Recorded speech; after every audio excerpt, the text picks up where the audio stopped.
आगे देखना, age limit में इसने कहा है ऑल एम्स, सारे एम्स के हॉस्पिटल्स के लिए एज लिमिट इसने दिया 18 से 30 साल। ठीक है, और जस्ट यहां पर age shall be counted on the last date of closing of the application form.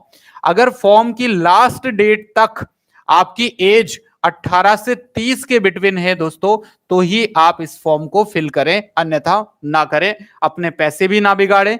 आपके पास जनरल और ओबीसी कैंडिडेट की फीस रखी है इसने 3,000 रुपए, और एसटी और एससी कैंडिडेट्स और ईडब्ल्यूएस में फीस रखी है 2400 रुपए।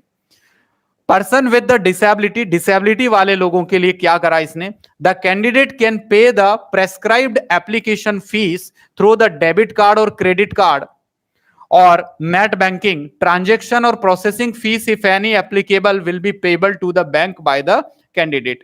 Application fee once remitted shall not be refunded under any circumstances. एक बार आपने फीस जमा कर दी फॉर्म की, किसी भी परिस्थिति में ये फॉर्म की फीस वापस से रिफंड नहीं होगी, ये आप सोच समझ के ही डिसीजन लें।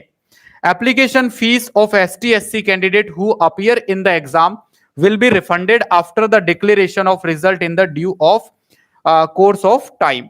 तो यहां पर एक और बात बहुत अच्छी बोली इसने, एसटी और एससी के जो हमारे भाई बहन हैं, इन लोगों के सपोर्ट के लिए क्या किया इसने कि जो एग्जाम में अपीयर होंगे, एग्जामिनेशन में, उनकी फीस ये रिफंड करेगा।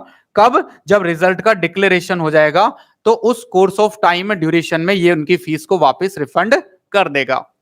आगे देखो, एसटी के लिए इसने एज में रिलैक्सेशन दिया है, एसटी एससी के लिए 5 साल का, यानी कि अब इनकी उम्र हो गई 35 साल, तो भी ये नॉर्सेट का फॉर्म भर सकते हैं, 30 + 5।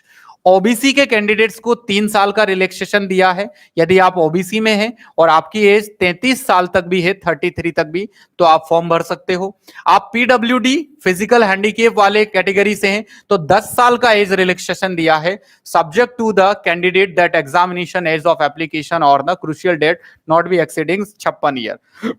तो 40 साल तक की एज लिमिट आपके पास है।